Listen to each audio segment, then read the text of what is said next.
Thank you all for being a part of this. I'm just really humbled to have been asked.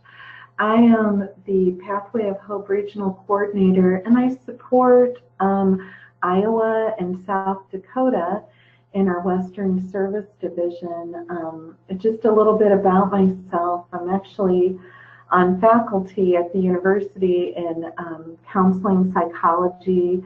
Have done a lot of work with the state, and actually just recently I was appointed by Governor Reynolds of Iowa to support her on the Vocational Rehabilitation Council. And one of her stresses, and I think it's wonderful that she sees this, is the impact of not having a job and what that does to children. And all of the mental health issues aligned with homelessness. And so I'm going to share some experiences and just ideas to consider that I've seen in my own corner of the world. And of course, you have my contact information. And if there's anything at all that you need in the future, please don't hesitate to reach out. We're all one team in service. So thank you. I want to just start off actually when I talked to Rachel about the focus of this workshop in children and children who live in shelters or who are nearly homeless that we're supporting, for example, in the Pathway of Hope program. And excuse me, I wanted to bring up the Adverse Childhood Experience Questionnaire. Excuse me again. And that's the acronym is the ACEs, and this is tied to trauma-informed care. And so when we work with a child, with a family who has experienced anything in their childhood, think of all of the potential biopsychosocial impact for them as they mature in life. And so let's say a child, and I'm going to share the ACEs quiz with you a little later, just so you can see, and that's something you would provide to an adult. But it really speaks to the effects on childhood development. And so if you're working with a little one, and my gosh, they're all over the map, they're not listening, they're not obedient, they don't seem to be focusing, I'd like you all to take a step, and I actually just talked to one of my internship students about this, that looking at the world from their lens, from their eyes. And so think about that adverse childhood experience. Perhaps it's witnessing a parent who's been abused, or has somebody been incarcerated in their family, or have they been yanked out of their home for any reason. All of those factors. I just worked with a child in another program where his father had committed suicide, and he was 8 years old. And in working with the case manager and his mom, she just said, he is spiraling. Well, of course, those adverse childhood experiences from before that child is even born, if a mother uses substances, or if she's been beaten, or anything, those all contribute to how we develop. But there is hope, because in working with children, we can always put in those stop gaps to help support normal and healthy behavioral, physical, and emotional development. So as you look at this slide, really think about how that adverse experience, think of a little one you're working with, a family you're working with right now, and the adverse experience they have in their life. And then think about then, as we move up that hierarchy, and many of you may be familiar with Maslow's hierarchy, where if we don't have those basic needs met, what does that mean for us to reach our full potential? It's like that with adverse experiences. How can we help and how can we in our mission to serve help support that child so that they can grow healthy. And so when there's these adverse experiences, think about the social, emotional, and cognitive impairment that that child may be facing. And then as they grow, think about those health risk behaviors. Might they start smoking? Might they start using drugs? Might they engage in relationships that they really shouldn't be engaging in? And then as they get older, the disease, the disability, the social problems that face them at issues that could have been addressed when they're young. And then all of those social experiences, if not stopgapped, if they don't have hope, if we don't engage in resources, will likely lead to early death. And so when we think about those emotional and behavioral consequences of homelessness on children, those kids are confronted with stressful and traumatic events, and that they're often too young to understand. I mean, I wouldn't understand if I were 7 years old why I watched a parent hurt themselves, or a parent hurt themselves through using methamphetamine. In my past as a CPS worker many years ago, I would walk into homes where there would be dirty diapers that had been laying there for days and babies sitting in filth. And so they might not understand, but as you all know, they do lead to severe emotional distress. So children who are homeless experience stress through constant changes, and these accumulate over time. These stressful changes will result, I promise you, if we don't intervene, in a higher incidence of mental disorders, which become manifested in that homeless child's behavior. So despite significantly more incidents of mental illness, less than one third of children who are homeless or nearly homeless receive professional help. And so I'd like you to think about, and please pose your questions. What does that mean to us in our mission to serve? It's not that we have to be psychologists or nurses or pediatricians, but what it does mean is, how do we embrace them in the hand of God? How do we help connect them to the resources in the community, the children and their families, so that they can get the help that they need? So when I bring that up, I think of supportive strategies like parental closeness with their children, and helping involve those parents in their child's education. High quality relationships, that means each of you, and with their teachers, and special interventions in support programs. And I know you all have those and have access to so many beautiful resources in your community.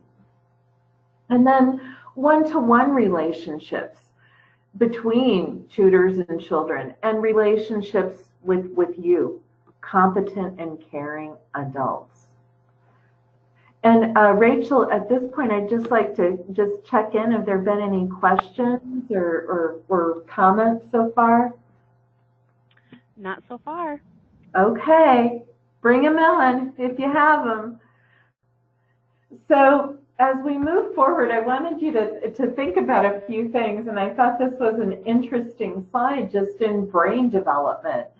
And this is a teenager's brain development. So now looking more, I guess, from that in the biopsychosocial view of how we work with folks.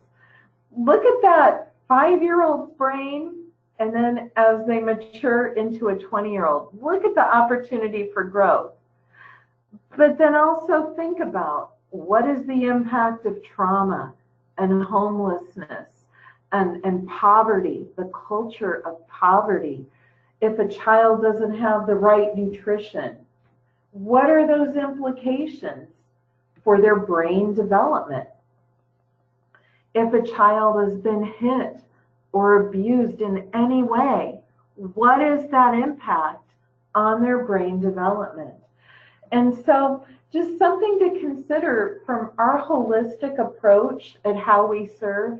And when I say holistic, I also mean how do we incorporate faith into caring for others? And just a few thoughts on, well, how is that child, that adolescent's brains different than ours? I have to tell you, I have an 8-year-old. She is way smarter than I would ever be. And I run into kids all the time. You know, they're whizzes at the iPhone. There's just so much hope and spark. But I look at it, and in working in partnership with some of the case managers in our cores, it's how do we help channel that spark of energy and help them in healing the pain that they have faced in their lives due to a variety of issues. And healing includes just the simple act of listening and the simple act of connecting and being supportive. And so going back to how is that brain different? Well, there's differences in risk and reward systems. Kids tend to want immediate reward. And sometimes they might have challenges with evaluating the outcomes relating to risk. There's differences in motivations. For kids and adolescents, they need those peers and affirmations, as you know. There's the primacy of emotion over cognition. So if it feels good, it must be good. You might hear that from some of the adolescents you work with. And then also from a developmental perspective, there's changes in the chronobiology, the sleep-wake cycle. Teens need more sleep. We might not necessarily agree with that, but research demonstrates that they do. And so when we look at kids and their mental health needs and looking at it from the lens of the suffering and the resilience that they have, it just causes confusion. And if you're homeless or nearly homeless, if you might have parents who might not have the skills, how can we help fortify them so that they have mental health? And if you take away anything from today, mental health does not mean the absence of mental illness. And think about what that means to you. Mental health means, how are we taking good care of ourselves so that we understand what's going on and that we can process things in a healthy way. Again, mental health does not mean the absence of mental illness. We all have mental health. Last month was Mental Health Awareness Month. And so what do those words mean? Well, no distress or problem or disorder. Then there's mental distress and mental problems that eventually, when those triangles really do seem to be a theme in our work as caregivers. And how do we offset a person, a child, from eventually being diagnosed with a mental illness? And I promise you, in all my experiences as a caseworker, as a teacher, as a therapist, I've seen that if you can put those stopgaps in place, you can ameliorate the situation 100-fold. And so clarity is essential. And if something's sad, that doesn't mean that they're depressed. They may just have mental distress.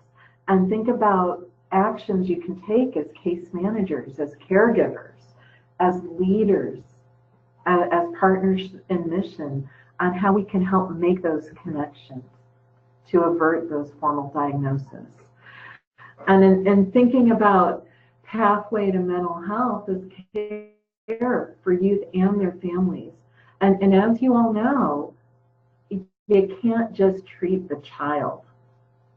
When you're working with children, engaging their parents is key to healing.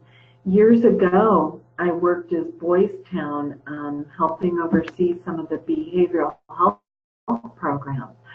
And what we found is the kids who would come to us whose parents may have had gang affiliations in some of the big cities, who may have had parents who had substance abuse issues or mental health needs, we would work with them at the home campus. But if the parents weren't engaged in care and they would go from the residential care center back home, many of them would not be successful because they didn't have their parents there to help support them. And so it's really important when we think of those effects, it's how do we help that child and their parent in healing. And I thought this would be an interesting slide to share relating to age of onset, and think of the youth you support on a daily basis. And so if you look at the age in years, from toddler up to age 30, there's some theories out that think that adulthood only starts after age 35 because of a lot of the folks that just seem to keep living at home with their parents. But the age of onset, so you look at attention deficit hyperactivity disorder, seems to happen at age 5. But one of the things I wanted to share in my work is that medication and putting a child on meds might not be the best route. And I'm not a physician, but if a child is taking medication, couple that with therapy, couple that with parenting classes, couple that with engaging God's love in their life. Throwing medicine at something only helps ameliorate part of the symptoms. It doesn't resolve the issue. And I've worked with kids who've had diagnosis of ADHD where the parents haven't been involved in their care, where they've just been on medication. And you hear schools, you hear shelters say, well, he just isn't getting any better. Ask those questions. Well, how is mom involved? How is dad involved in his care? Or abuela, how is she involved? How are we helping them from a holistic perspective? And again, holistic means hope. Think of all those of you who are involved in the Pathway of Hope program. How are we engaging the Earth Hope Index with the parents? How are we connecting those families to the wonderful resources that each of you have and provide on a daily basis? So you look at other disorders, anxiety disorders, and obsessive compulsive behaviors. I just worked with a youth last week who lives in the shelter in another community. He would wash his hands obsessively to the point where they were raw because he felt dirty. He felt living with other people. It caused him anxiety. It caused him to engage in these OCD type behaviors.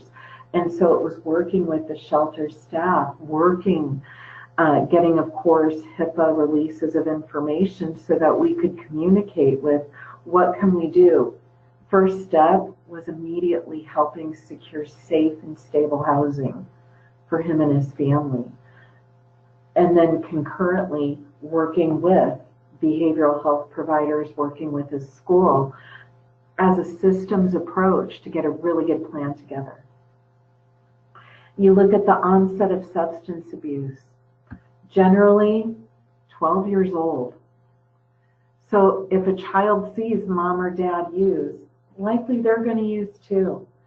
So again, that goes to that family system perspective. Anorexia, 13 and 14. Generally girls, it can happen to boys, but the girls don't feel beautiful enough. That's where a lot of that happens. Think of how the kids engage in social media and what that gives them as their worldview on what beauty is. Real superficial and not real. And so how can we help them appreciate themselves? What role might engaging in kids' activities? A lot of you are involved in summer camps. How can we help children develop that positive self-image so that we can avert these kind of behaviors? Major depressive disorder, schizophrenia. Now, a lot of these all have biological components, but I firmly believe if we can put in holistic plans early on, that can offset any needs. Rachel, I thought I'd take a little pause. Time's just flying. Any questions or comments so far? Nope, we've got a quiet group. You've got quiet people. That's good. Just take it all in. I had done part of this presentation up in Alberta, Canada, and so if in Alberta, and if you hear hoofbeats, don't look for zebras. You're probably going to hear elk. And why I bring that up is if you're in a shelter, if you're in any kind of community behavioral health program, if you think that a child is suffering, they probably are. If a child is acting out, if they don't seem to be listening, there's a reason why. Father Flanagan, my old time at Boys Town, he one of the things was there's no bad boys or girls. There's just kids who need something. And as a practitioner, I would always say, children don't fail treatment plans. It's our job as adults and as team members to help them be successful. And if a plan isn't working, we have to look at intrinsically, so how are we measuring success and how can we help that little one in being successful? So when we look at, again, going back to those earlier slides, from prenatal to birth to adulthood, look at how trauma and the interaction and the correlation all impacts how we grow and behave as adults. So here's some mental illness myth busters. In one of the classes I just finished teaching, we had, what are those myths? And a lot of times, just the stigma of mental illness can keep people away from getting care. They think that there's a shame tied to it. And really, our work is to help support people that, everybody has needs, just some are more visible than others. And so some of the myths that came out, and I thought I'd share with you, most with mental illness don't get better. But the facts are, guys, is that most go on to be successful with proper care. Another myth, poverty is a cause of mental illness. Nope. The fact is that mental illness doesn't respect boundaries, class, or geography. In one of our programs, there's a gentleman who comes in for services that has a family with a lot of material wealth. He's a very sick man, and every time someone has an inpatient psychiatric episode, they lose a little bit of their baseline. Every time someone uses a drug like methamphetamine, that last hit they take might very well put them over the edge into psychosis permanently. So it's not poverty. We have to look at people from a systems approach and what that means to their mental health care. Another myth, and so I've heard this actually with a few of the families we work with, well, it's just a phase. Bobby is engaging in this just because, he's 10, he just doesn't listen. Well, it's important for us as providers to really consider that early identification is important. And again, it doesn't mean we have to be psychologists or psychiatrists or counselors. What it does mean, though, is how can we have a meaningful and just real thoughtful conversation with that child's parents about, well, maybe have you thought about talking to his pediatrician and maybe looking at what some of these behaviors are. Another myth, people with mental disorders are violent. Actually, and I can share this research if you like. I don't like to throw a lot of citations. I think it takes away from our discussions. But young people with mental illness are more likely to be victims and not perpetrators of violence. And think about if you serve in a shelter setting, homeless adolescents, I guarantee you 100% of them are victims of something, and something horrible. But they're survivors too. So and this is just real basic questions, and I can certainly provide you all with some additional resources, formal kind of checklists if you like those. So just let me know, and I've given Rachel, who's just awesome, some handouts you have on your side. But think about it. Does mental illness run in the person's family? When did it start? How long have these behaviors been around? Is it compromising the functioning in different parts of life? How is that child behaving compared to other kids their age? But then also look at it from the lens of how they live in their lives. Have they changed family or friends? And especially think about a child who's moved around a lot. I was just in our Des Moines Corps working with their social service director, who's their case manager too. And we were convinced that a person, a mom that came into care, was also human trafficked as well. And so if you do have those programs in your Corps, think about how you can help engage those moms to help offset that trauma as well for their kids. Have they changed friends? Has there been a recent head injury, especially for a child that survived abuse? Think of all those biopsychosocial issues. I have some brain injury resources that I can share with you, and guides for youth. I have the link on this slide if you'd like to access that, or if you want to talk about it. And I'm going to take a pause at this point, but I want you to really think about what gets in the way of knowing if a child really does have a mental illness. Maybe the child won't share what's happening, a fear and a stigma. Maybe you don't have all the information you need. And then it's our duty to help. Well, let's help mom get those resources. Are there community mental health centers?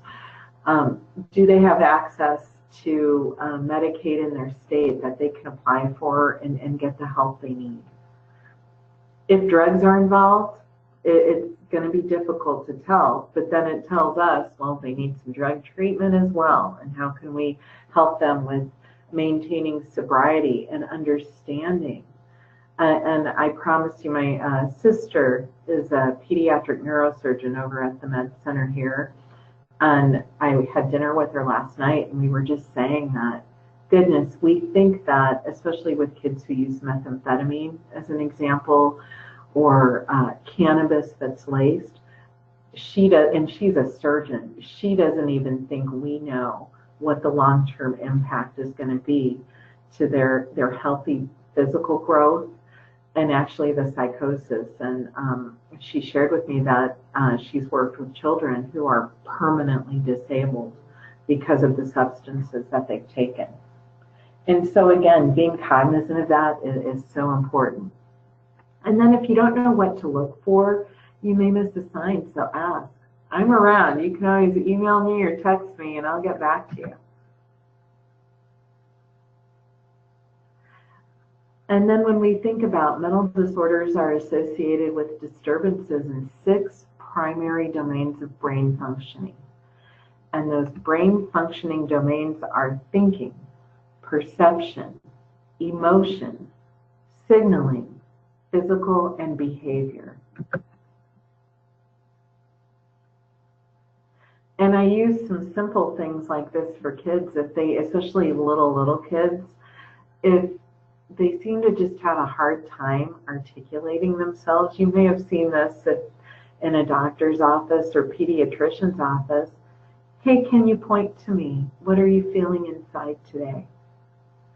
Just real simple. This isn't a complex discussion, but their needs are complex and we need to be there for them. And I shared some information, just it's normal to have ups and downs in our lives, but then if we seem to be stuck, this is what depression looks like. And you can point to that little sad face and then talk to them about, well, what makes you sad? And so in working with children, it might be difficult for them to explain. They might have persistent physical complaints like, oh, my stomach hurts, I don't want to go to school. Also think about, are they being bullied at any point in time? They might have loss of interest in usual life activities, loss of pleasure in things that they found to be pleasurable. Like, maybe Bobby just doesn't like to ride his bike anymore. Decreased functioning, thoughts of death, and that's, when we immediately have to make sure they're safe. But when we think of things like depression, they're highly treatable. All treatments decreased risk for them, just like with anything. Academic expectations, and so things to think about in case management. Maybe we need to get a release to talk to school to help put a holistic plan together. Be aware of the risks and encourage behaviors, healthy behaviors. I'm going to stop the slide presentation quickly to just share a resource. There's lots of articles out there between the Association of Adverse Childhood Experiences and Diagnosis like ADHD. It doesn't mean that kids can't get help and that we can't make a course correction. But why I really appreciated the time with Rachel today is that we're a part of that change. Through the hands of God, each of you are a part of how we can help a child avert those issues that are aligned with these kinds of diagnoses. And then also, I wanted to share, some of you may have seen this, but tied to the ACEs, which I've brought up earlier, that's the Adverse Childhood Experience Questionnaire. Think of the kids that you work with or the adults who may be stuck in some parts of their life because they never had the support that they needed to develop healthy. But we can help them change that. And so childhood experiences, both positive and negative, have a tremendous impact on future violence, victimization, perpetration, and lifelong health opportunities. And so as such, early experiences are an important part of a public health issue, and each of you are a part of that solution. And so ACEs can be prevented, they're preventable, and so a discussion like today is just a small step at just helping reinforce things we know. And so with that, Rachel, I want to turn it back over to you and any questions. Yeah, so if anyone else has questions, we've got a couple we'll go through. Feel free to type those into your chat box, and we'll kind of go back and forth with Monalisa on those. So the first, the questions that we have are kind of go together, so I'm going to read them both, and you can respond how you desire. Sure. So if a parent uses meth while pregnant, how does this affect the child, and can there be long-term effects? And then kind of the follow-up, it all kind of goes together, is how will meth or other drugs, such as heroin, affect an infant or a toddler? Oh gosh, that's a wonderful and really humbling question. There's tons of research regarding how the use of meth, alcohol, heroin, any substance has exponential physical from brain development to the cognitive issues, to heart issues, kidneys, going blind. And again, with drugs like meth, because they're, as an example, or in heroin, you might have a baby born with a developmental delay. Up here in Nebraska, before I started with the Army, I actually went up to White Clay. Some of you may have heard of some of the issues there. And I'm going to bring this up as an example. White Clay, and it actually made national news. There's a wonderful Frontline episode I'd encourage you to watch if you can pull it up on YouTube. But it's essentially a whole generation is decimated by the effects of drug and alcohol use. And in White Clay, there are 3 liquor stores. Oh, sorry, the lights go off in here sometimes. And there's only a population of like 112 people in the town. Down the highway is a Native American reservation. And so those 3 liquor establishments make almost $6 million a year in profit. 6 million. When you drive through that town, you see men and women, adults, laying on the side of the road, sleeping. It's a town of 1 block. And so we work diligently with the legislature to yank their liquor licenses. Now, is that solving the heart of the issue? No. But we have to go in now, and should be going in now, with providing medical care. Are there pediatric specialists that can help support these babies? Behavioral health care, parenting classes. How can we help support the moms and the dads in their own healing? Always at the foundation of that, how can we help the babies be safe and do the best they can with their own development in life? And so, yes, in short order, the impact is exponential, but there's always hope, but interventions have to be in place. Did that answer the question, Rachel? I think so. We don't have any other questions yet. We'll wait just a few minutes. Quiet group today. If anyone has any final questions for Monalisa on the topic.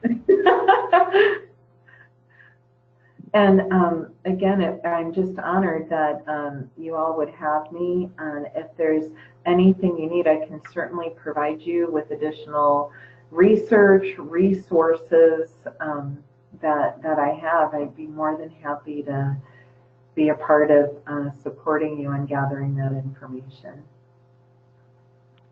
All right. Well, I don't think we have any other questions. Maybe it's just because it's early and we're not used to meeting at this time in the morning. I'm sorry. That's all right. Thank you. Actually, we do have one. So when is it a good time to refer a Pathway of Hope client to mental health treatment? You know, I think as soon as you just have that instinct. If you think that there is mental health issues or substance abuse issues, parent or child, talk to them. You know, have the conversation when you're looking at the wealth of assessment tools we have within Pathway. When we look at our matrix, you know, have you ever had mental health care? That might be a good place to start. Do you just feel more sad than normal? Look at that Earth Hope Index. And if somebody seems to be just really aching to feel positive in life, not just spiritually, but it might be an opportunity. When was the last time you saw your physician?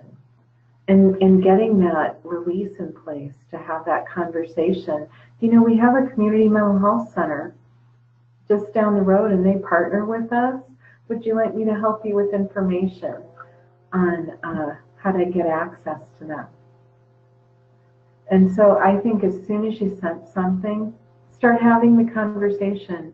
We can't force that. The only time where we would need to intervene is if there was of course, somebody had expressed intent to harm themselves or others, and that's a whole other issue. There's a training I'll send to you, Rachel, called CALM, which is a suicide prevention training. You can get a certificate, it's free. But as soon as you think there's something, have the conversation. All right, and we actually have a few more questions that came in. Okay. So the next question is kind of a follow-up to that past one. What about when human trafficking is in place? If you feel a client needs mental health treatment, but they're being trafficked?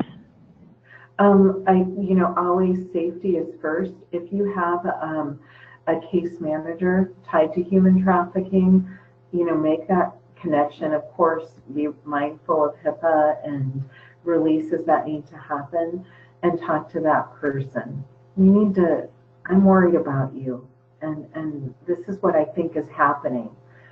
And sometimes also there's that stigma relating to being trafficked, and there's a fear also.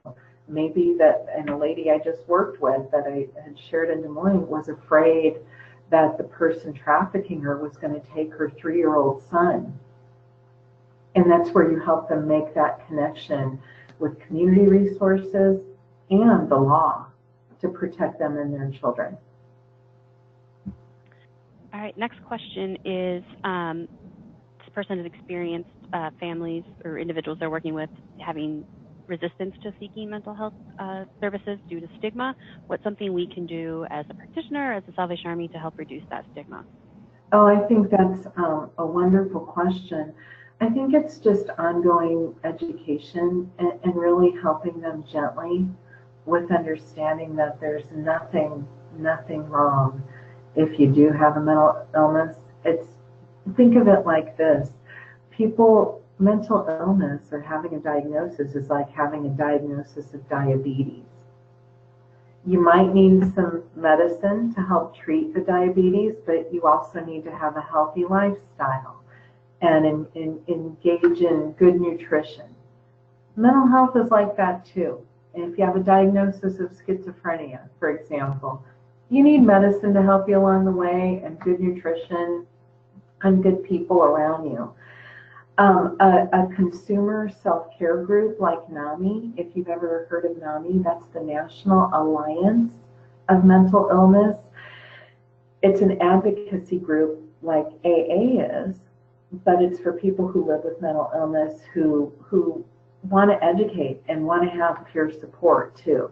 Peer support's important. It helps people normalize and not feel that, this doesn't make me a horrible person. All right, next question is, other than asking a parent if they've spoken to the pediatrician about their child who's acting out, what's another gentle and appropriate way to approach the fact that you may believe there's some mental illness or some underlying conditions without offending the family? I think going back to having that conversation, compared to other kids in a school, what kind of things do you see? Partnering with the teacher. How long has this kind of behavior been going on? And help them gently through that process. The school can be a pretty strong ally because they want the kids to be successful. And so again, going back to HIPAA, if we can get those releases, talk to the school counselor, and they can be your biggest ally in helping support that parent, be an ally to the parent. That's just initially, but if you have any kind of detailed description of that situation, let me know, and I can just share a little bit about what I know, if that would help. All right, we've got one more for right now, and this is a scenario where they have a Pathway of Hope client that has a major mental illness, is constantly in crisis, but refused to stay engaged in their mental health treatment, take their medication, and that leads the family being kind of stuck in that crisis. What are your thoughts? Well, part of being in hope is working towards a goal. And I think if somebody's engaging in the throes of a major mental illness, questions I would have, what kind of coordination is going on with that person's counselor? Do we have the right or the authority written to be able to talk to them about some of the challenges that they're facing? Maybe it's a medication compliance issue. I've worked with people in the past who all of a sudden went cold turkey on their psychotropic medication because they were gaining weight. But then their behaviors started to spiral. But there's a point where maybe that person needs a higher level of care than what can be provided in the community to make sure they're safe. We can't force people to be a part of any program. The only, I guess, legal authority is if somebody's at a risk of harm to themselves or others. But you have to make that decision. Is the scope of their needs more than what we can provide? But I think even before that question is asked, what kind of coordination is going on among that person's treatment team? And that includes, how can we engage our pastors, the officers in the conversation? How do we engage the community mental health practitioners? What are some other resources? Sorry, the lights go off if I don't move a lot. But what are some of those other resources that we can put into place? All right. Well, that is all of the questions that we had come in. So thank you to everyone for your participation today. And thank you, Monalisa, for your presentation and all of your answering questions and providing your knowledge to us all. Again, the survey will pop up for you all shortly to please complete to give us a little feedback. And then we will send them some follow-up information in the next few days that will have a link to this recording as well as the handout from Monalisa and the certificate of attendance if you're interested in that. So thanks, everyone. Have a great rest of the day. Thank you.